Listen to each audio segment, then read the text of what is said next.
ঈদ মুবারক, ঈদ মুবারক, ঈদ মুবারক, ঈদ মুবারক, ঈদ মুবারক। এই শব্দটার মধ্যে কি আছে?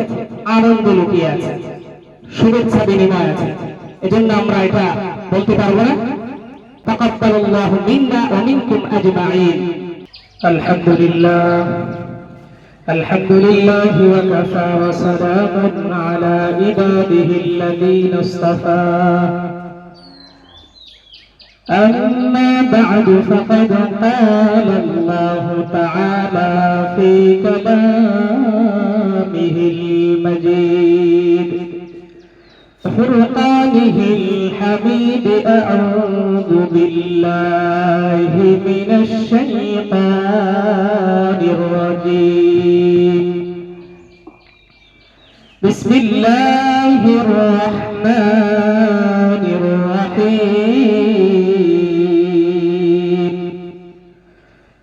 ولتكملوا العدة ولتكبروا الله على ما هداكم ولعلكم تشكرون.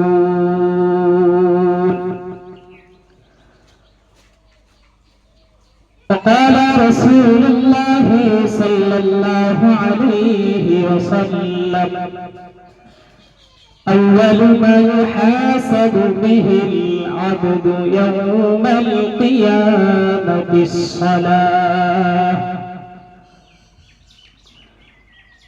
رب اشرح لي صدري ويسر لي أمري واحلل عقدة من لساني يفقه قولي. وقال تعالى في كلامه المجيد إن الله وملائكته يصلون على النبي يا أيها الذين آمنوا صلوا عليه وسلموا تسليما. شكل درود إبراهيم بكر. اللهم صل على محمد وعلى آل محمد كما صليت على إبراهيم وعلى آل إبراهيم إنك حميد مجيد. اللهم بارك على محمد وعلى آل محمد كما باركت على إبراهيم وعلى آل إبراهيم إنك حميد مجيد. الله أكبر الله أكبر الله أكبر لا إله إلا الله الله أكبر الله أكبر ولله الحمد. تقبل الله منا ومنكم أجمعين. الحمد لله. শুকরিয়া আদায় করে নিচ্ছি সেই মহান স্রষ্টার দরবারে যিনি আমাদেরকে দীর্ঘ একটি বছর পরে একটি মাস আল্লাহ রাব্বুল আলামিনের হুকুম সিয়াম পালন করে যে মহান রাব্বুল আলামিন আমাদেরকে সুস্থতার সহিত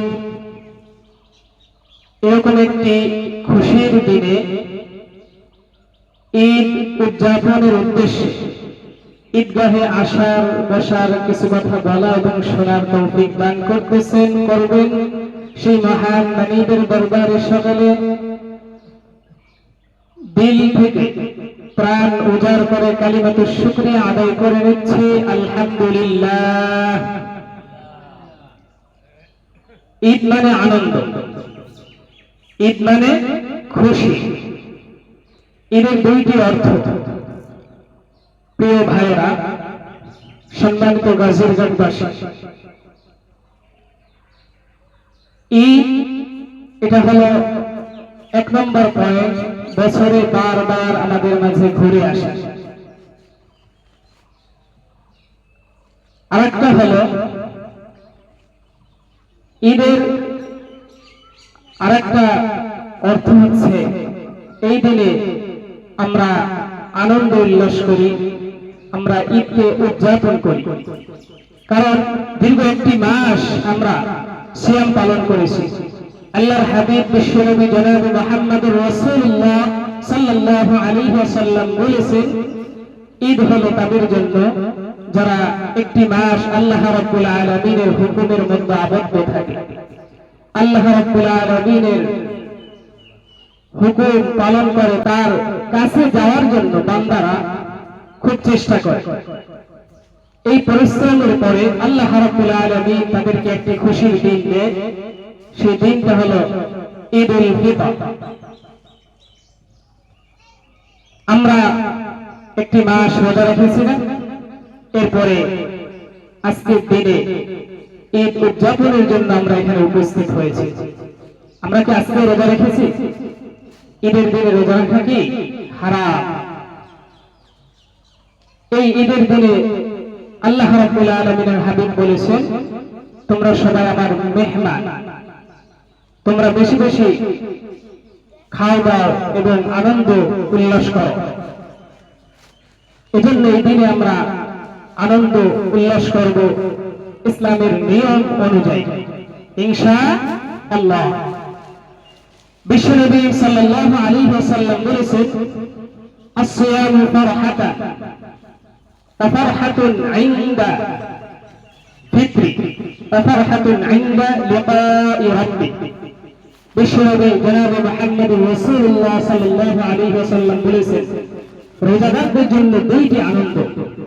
একটি হলো ফারহাতুন ইনদা ফিত্রি, যেটা হচ্ছে আজকের দিনের আনন্দ, অর্থাৎ ঈদুল ফিতরের আনন্দ। আরেকটা হচ্ছে ফারহাতুন ইনদা লিকাই রাব্বি, যে আনন্দটা আল্লাহ রাব্বুল আলামিনের পক্ষ থেকে আসবে, সেটা হলো আল্লাহ রাব্বুল আলামিনের স্বয়ং দিদার যখন আমরা পাবো কাল কিয়ামতের ময়দানে। এটা কেমন খুশি হবে!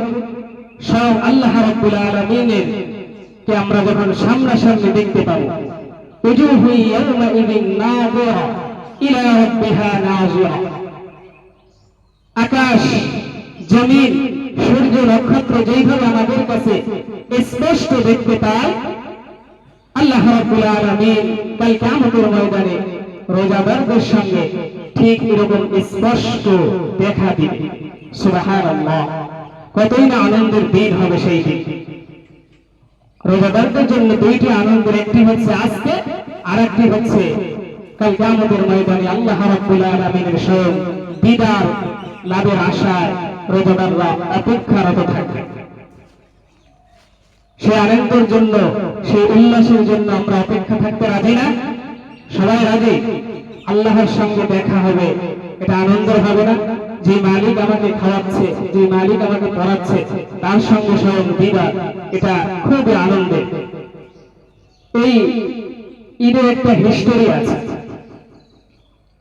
আল্লাহর হাবিব বিশ্বনবী জনাব মুহাম্মদুর রাসূলুল্লাহ সাল্লাল্লাহু আলাইহি ওয়াসাল্লাম হিজরত করে মক্কা থেকে যখন মদিনায় গমন করলেন, হযরত আনাস রাদিয়াল্লাহু তাআলা আনহু থেকে বর্ণিত, রাসূল সাল্লাল্লাহু আলাইহি ওয়াসাল্লাম ইরশাদ করেছেন, তিনি দেখলেন গিয়ে আনসারী সাহাবীদেরকে আনন্দ উল্লাস করতে। বললেন, তোমরা এখানে কি করতেছো? বলল, আমরা আনন্দ করতেছি। কারণ এই দিনে জাহিলি যুগের যারা লোক ছিল, ওই সময়ের যারা পণ্ডিত ছিল, তারা এই দিনকে উদযাপন করত, আনন্দ উল্লাস করত। এই জন্য আমরা করি। আল্লাহর হাবিব বিশ্বনবী জনাবে মুহাম্মদুর রাসূলুল্লাহ সাল্লাল্লাহু আলাইহি ওয়াসাল্লাম তাদেরকে একটি কথা বলেছিলেন। আমরা একটু লক্ষ্য করি, ঈদের ময়দান থেকে আমরা সারাটি বছরের নসিহত নিয়ে যাব, কিভাবে আমরা সারাটি বছর চলব। এজন্য একটু কান লাগাই, তাহলে বুঝতে পারবো। আল্লাহর হাবিব বলতেছেন, তোমাদের জন্য আল্লাহ রাব্বুল আলামিন এর থেকেও দুইটি শ্রেষ্ঠ দিন রেখে দিয়েছে, তা কি তোমরা জানো? তারা বলতেছে, না, আমরা তো জানি না। আল্লাহর হাবিব বলতেছেন, তার এক নম্বর শ্রেষ্ঠ দিন হলো একটি মাস তোমরা সিয়াম পালন করবে, এরপরে আল্লাহ রাব্বুল আলামিন তোমাদেরকে একটি খুশির দিন দিবে, সেটা হলো ঈদুল ফিতর। আরেকটি হচ্ছে ঈদুল আযহা, যেটি কুরবানির সাথে সম্পর্ক। আল্লাহ হাবিব বলতেছেন, এই দুইটি দিন তোমাদের জন্য আল্লাহ রাব্বুল আলামিন রেখে দিয়েছেন। এজন্য মুসলমানরা উদযাপন করবে, আনন্দ উল্লাস করবে এই দুই দিনে। অন্য সময়কে তারা ঈদ হিসেবে তৈরি করবে না। ঈদ হলো কয়টা? দুইটা। অনেকগুলো কিন্তু ঈদ না, বছরে দুইবার ঘুরে ঘুরে বারবার আমাদের মাঝে উপস্থিত হয়। এই ঈদের সাথে একটা চাঁদের সাথে সম্পর্ক আছে। আল্লাহ হাবিব বিশ্বনবী জনাবে মুহাম্মদুর রাসূলুল্লাহ সাল্লাল্লাহু আলাইহি ওয়াসাল্লাম বলেছেন, তোমরা চাঁদ দেখে রোজা রাখো, চাঁদ দেখে রোজা ভাঙো এবং ঈদের আনন্দ তোমরা উপভোগ করো। এই চাঁদের মাধ্যমে, চাঁদের পালকিতে চড়ে আল্লাহ রাব্বুল আলামিন আমাদেরকে আনন্দটা উপহার দিয়েছেন, তাই না? যদি চাঁদ দেখা কমিটি ঘোষণা না দেয়, তাহলে কি ওই দেশে ঈদ হয়? যদি রাষ্ট্র থেকে ঘোষণা না হয় যে চাঁদ দেখা গেছে এই রাষ্ট্রে, আগামীকালকে এখানে ঈদ হবে, তাহলে কি হয়?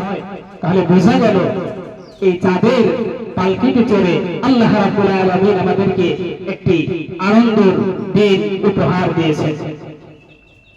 চাঁদের পালকি চড়ে আসলো সবার মাঝে, চাঁদের পালকি চড়ে আসলো সবার মাঝে, আসলো খুশির ঈদ, বলো ঈদ মুবারক, ঈদ মুবারক, ঈদ মুবারক ঈদ। কত সুন্দর কথা না? কত সুন্দর বাণী। ছোট্ট খোকা, ছোট্ট খুকি, গরিব ধনী, সুখী দুঃখী, নেই ভেদাভেদ কোনখানে, নেই ভেদাভেদ কোনখানে আমাদের এই পৃথিবীতে, তাই তো খুশির ঈদ মুবারক, ঈদ মুবারক, ঈদ মুবারক ঈদ। এই ঈদের দিনে আপনি আনন্দ করবেন, এই দিনে ঘুমিয়ে থাকবেন না। ঘুমিয়ে থাকতে নিষেধ করেছে, অনেকে আছে, আল্লাহর হাবিব নিষেধ করেছেন। অনেকে আছে নামাজ পড়ে বাড়িতে গিয়ে ঢুকে আর পরের দিন সকালে বের হয়, সারাদিন আর রাস্তাঘাটে বের হতে চায় না, মানুষের সঙ্গে সাক্ষাৎ করতে চায় না, মহাব্বত বিনিময় করতে চায় না। এটা ঠিক নয়। মানুষের সঙ্গে আপনি দেখা করবেন, মুসাফা করবেন, সালাম বিনিময় করবেন, ঈদ মুবারক বলবেন, শুভেচ্ছা বিনিময় করবেন, কারণ এটা আল্লাহ রাসূলের নির্দেশ। তোমরা এক মুসলমান অপর মুসলমান ঈদের ময়দানে দেখা করো।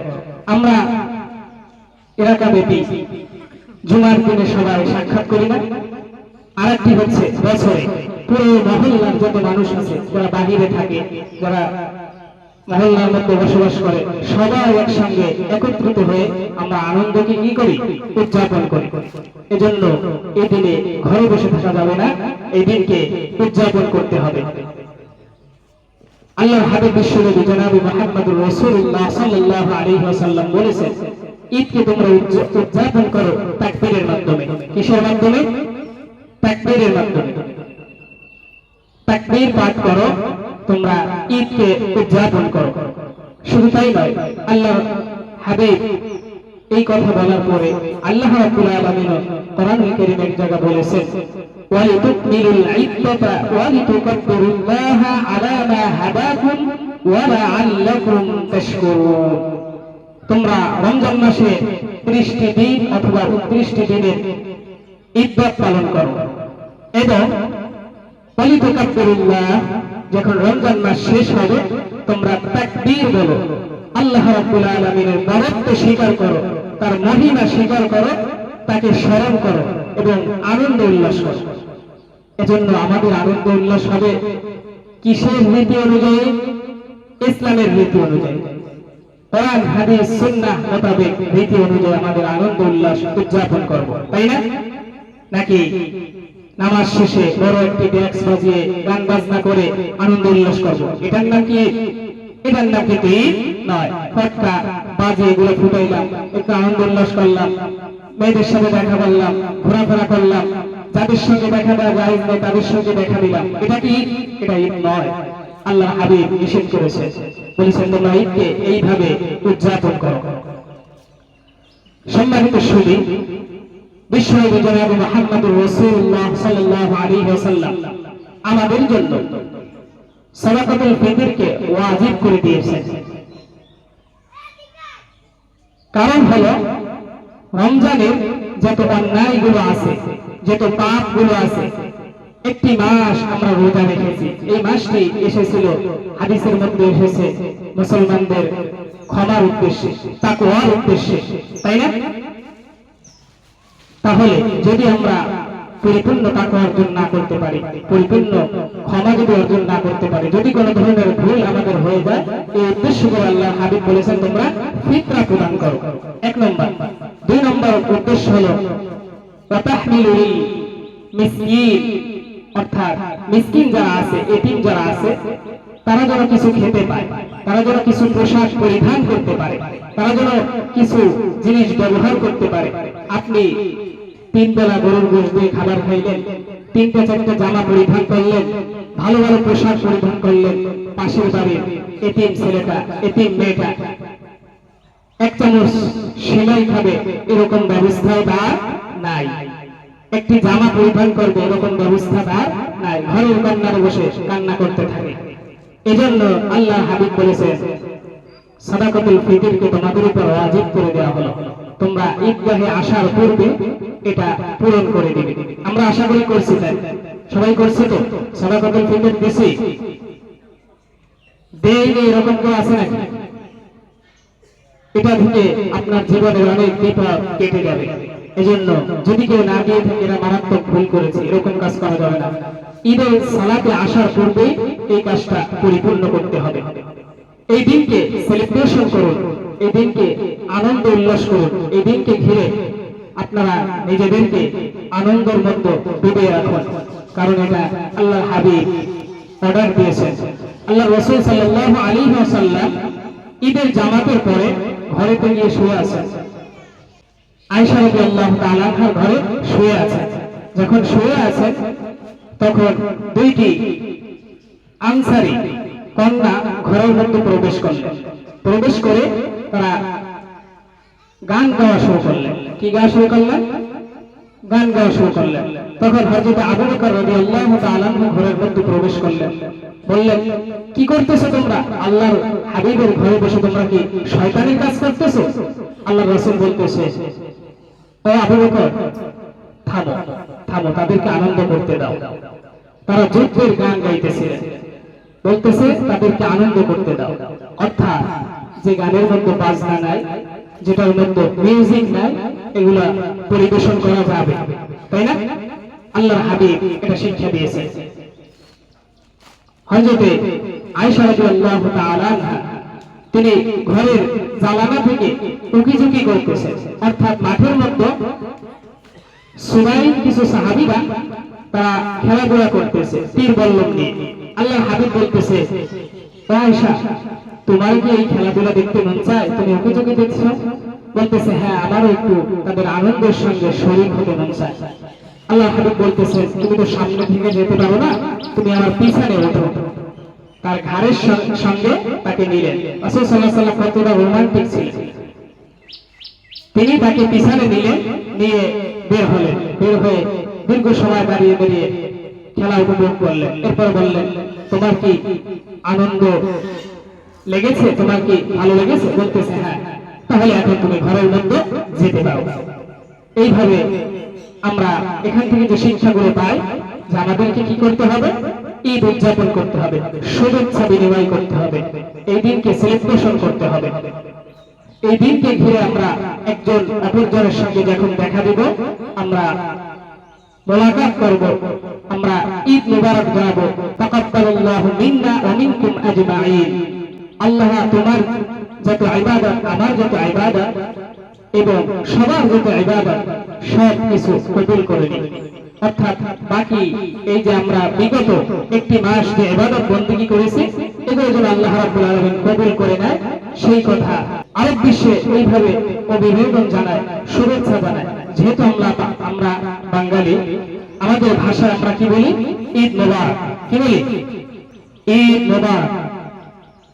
ঈদ মোবারক এই শব্দটার মধ্যে কি আছে? আনন্দ লুকিয়ে আছে, শুভেচ্ছা বিনিময় আছে। এজন্য আমরা এটা বলতে পারবো না, এগুলো আমরা বেশি বেশি পাঠ করার চেষ্টা করব। আমিও বলি, আপনারা আমার সঙ্গে বলেন ঈদ মোবারক, ঈদ মোবারক, ঈদ মোবারক। এটার দ্বারা কি হলো? আমাদের মধ্যে ভালোবাসা বন্ধন সৃষ্টি হলো। আল্লাহর হাবিব বলেছেন তোমরা তাকবীর পাঠ করো বেশি বেশি। আমরা তাকবীর পাঠ করব, তাকবীর পাঠ করব। আল্লাহু আকবার, আল্লাহু আকবার, আল্লাহু আকবার, লা ইলাহা ইল্লাল্লাহু, আল্লাহু আকবার, আল্লাহু আকবার, ওয়া লিল্লাহিল হামদ। নামাজের পরে ইমাম সাহেব যখন তাকবীর পাঠ করবে, আপনারা সাথে সাথে কি পাঠ করবেন? তাকবীর পাঠ করবেন। শুধু তাই নয়, আল্লাহ হাবিব বিশ্বনবী জনাবে মুহাম্মদুর রাসূলুল্লাহ সাল্লাল্লাহু আলাইহি ওয়াসাল্লাম বলেছেন, আরব বিশ্বের স্কলাররা একটি কথা বলে, তোমরা রমজান কেন্দ্রিক ইবাদত করো না। অর্থাৎ শুধুমাত্র রমজানে ইবাদত করো না, এর বাহিরেও ইবাদত করো। বাকি 11টা মাস শুধু গুনার কাজ করব আর একটি মাস ইবাদত করব, এটা করা যাবে না। রমজানে যেইভাবে সালাত আদায় করেছি, এখন ওইভাবে সালাত আদায় করব। রমজানে যেইভাবে রোজা রেখেছি, সামনের দিনগুলো আমরা নফল রোজাগুলো রাখার চেষ্টা করব। রমজানে যেইভাবে দান সাদাকা করেছি, সামনের 11টি মাস আমরা দান সাদাকা করার চেষ্টা করব। আল্লাহর হাবিব বলতেছেন, আউয়ালু মা ইউহাসাবু বিহিল আবদু ইয়াউমাল কিয়ামাতিস সালাত। কিয়ামতের দিন সর্বপ্রথম যে হিসাবটা নেওয়া হবে সেটা হলো কি? সালাতের হিসাব। সালাতের হিসাবে যদি আমরা ঠেকে যাই, অন্য সব জায়গা কি ঠেকে যাব, বাধা বিঘ্ন সৃষ্টি হবে। এজন্য আমাদেরকে সালাত ঠিকমতো আদায় করতে হবে। একটি রুমের মধ্যে অনেক স্বর্ণ রেখে দিলাম, বললাম রুমটা আপনার জন্য, কিন্তু রুমের সামনে একটা তালা ঝুলিয়ে দিয়েছি, চাবিটা আপনার কাছে দিই নাই, তাহলে ওই রুমটা আপনাকে দিয়ে কোনো মূল্য আছে? ওই রুম দিয়ে আপনি কোনো উপকৃত হতে পারবেন? এজন্য চাবির ব্যবস্থা করতে হবে। জান্নাতের চাবি হলো নামাজ, এই নামাজের ব্যবস্থা করতে হবে। মান সামা রমাদানা সুম্মা আতবাআহু সিত্তাম মিন শাওয়াল কানা সিয়ামিদ দাহর। রমজান মাসে যেইভাবে আমরা 30টি রোজা রেখেছি, আল্লাহর হাবিব বলতেছেন, যে ব্যক্তি শাওয়াল মাসে 6টি রোজা পালন করলো, সে যেন কানা সিয়ামিদ দাহর, সারাটি বছর রোজা রাখার সওয়াব পেল। এজন্য রমজান মাসে আমরা যেহেতু 30টি রোজা পালন করতে পেরেছি, এরকম মহৎ বড় একটি সওয়াবের কাজ এই শাওয়াল মাস থেকে, মানে আগামী কালকে থেকে নিয়ে শুরু করে এই মাসের শেষ তারিখ পর্যন্ত, এর মধ্যে যদি একসাথে রাখতে চাই পারবো, অথবা ধীরে ধীরে ধীরে ধীরে কিছুদিন রাখলাম, কিছুদিন কামাই দিলাম, এইভাবে করে 6টি রোজা যদি আমরা রাখতে চাই রাখতে পারবো। সবাই পারবো না ইনশাআল্লাহ। এবং আমরা দান সাদাকা করার চেষ্টা করব, বেশি বেশি কি করার চেষ্টা করব? দান সাদাকা।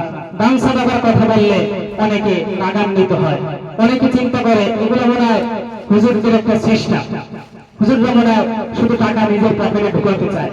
আসলে বিষয়টা কিন্তু এরকম নয়। এই দান সাদাকা আপনার, আমি জুমায় আলোচনা করেছি যে জান্নাতে যাওয়ার জন্য রাস্তাটা সহজ করে দেবে, তাই না? এজন্য বেশি বেশি আমরা কি করার চেষ্টা করব? দান সাদাকা করার চেষ্টা করব। যখনই দেখবেন কোন মজলিসে দানের জন্য উদ্বুদ্ধ করা হয়, তখনই আমরা দানের দিকে অগ্রসর হয়ে যাওয়ার চেষ্টা করব। আল্লাহর হাবিব বিশ্বনবী জনাবে মুহাম্মদুর রাসূলুল্লাহ সাল্লাল্লাহু আলাইহি ওয়াসাল্লাম বলেছেন, আমরা একটু লক্ষ্য করি, যদি তোমাদের কাছে একটি খেজুর থাকে, তাহলে ওখান থেকে অর্ধেক খেজুর তোমরা দান করে দাও, তারপরও দানের দিকে তোমরা বেশি বেশি কি হও? অগ্রসর হও। এজন্য আমরা দান থেকে কখনো পিছপা হব না। এটাই আমাদেরকে জান্নাতে নেওয়ার জন্য সহজ হয়ে যাবে। আর দান সাদকা করলে কি হয়? সম্পদ আল্লাহ রাব্বুল আলামিন কমিয়ে দেয় না, বরং দ্বিগুণ বাড়িয়ে দেয়। আর ডান সাদকার মধ্যে বারাকা রয়েছে, আল্লাহ হাবিব বলেছেন। এজন্য সাহাবায়ে কেরামের অসংখ্য নজির আছে, তারা বেশি বেশি কি করে, দান সাদাকা করে। এজন্য আমরা সিয়াম পালন করব, অন্য সময় বাকি 11টি মাস নামাজ আদায় করব, নফল ইবাদত কোরআন তেলাওয়াত করার চেষ্টা করব, জিকির করার চেষ্টা করব এবং দান সদকা বেশি বেশি করার চেষ্টা করব। পারবো না সবাই? ইনশাআল্লাহ। আল্লাহ রাব্বুল আলামিন আমাদেরকে বাকি 11টি মাস সুন্দরভাবে এই রমজান মাসের মতো ইবাদত বন্দেগী করার তৌফিক দান করুন। সকলে বলুন আমিন। আবার বলেন আমিন, আবারও বলেন আমিন। যেহেতু সময় হয়ে গেছে, মাত্র 2 মিনিট আছে, আমি আপনাদেরকে নিয়মটা বলে দিই নামাজে। যেহেতু বছরে ঘুরে ঘুরে 2 বার ঈদ আসে, অনেক সময় আমরা ভুলে যাই, একটু খেয়াল করি। সর্বপ্রথম আমরা তাকবীর পাঠ করব, আল্লাহু আকবার, তাকবীরে তাহরিমা পাঠ করব। এরপরে সানা পড়ব, সানা পড়ার পরে আমরা তাকবীর দিব, আল্লাহু আকবার, হাত ছেড়ে দিব, আবার আল্লাহু আকবার, এরপরে আল্লাহু আকবার, হাত বেঁধে দিব, 3টি তাকবীর অতিরিক্ত। এরপর সূরা ফাতিহা ইমাম সাহেব পাঠ করবে, এরপর একটি কিরাত দিবে, এরপর রুকু সিজদা করবে। দ্বিতীয় রাকাতে আবার দাঁড়িয়ে সূরা ফাতিহা পাঠ করবে, একটি কিরাত পাঠ করবে। রুকুর পূর্বে 3টি অতিরিক্ত তাকবীর হবে, আল্লাহু আকবার, আল্লাহু আকবার, আল্লাহু আকবার। চতুর্থ তাকবীরে আমরা রুকুতে চলে যাব, আল্লাহু আকবার বলে। এরকম 6টি তাকবীর হানাফি মাযহাব অনুযায়ী অতিরিক্ত বলে ঈদের নামাজ আমরা সমাপ্ত করব। সবাই আশা করি বুঝতে পেরেছেন। বুঝছেন তো সবাই? জিনিসটা একদম সহজ। প্রথম আমরা আল্লাহু আকবার বলে 3টি অতিরিক্ত তাকবীর বলবো। দ্বিতীয় রাকাতে রুকুর পূর্বে আবার 3টি অতিরিক্ত তাকবীর বলবো। চতুর্থ তাকবীরে রুকুতে চলে যাব। এরপরে রুকু সিজদা, তারপরে বৈঠক, এরপর সালাম। আশা করি সবাই বুঝতে পেরেছেন। যেহেতু 30 বেজে গেছে, সময় আমরা বিলম্ব করব না, তাই মতো দাঁড়িয়ে যাব, দাঁড়িয়ে কথা শোনা করে।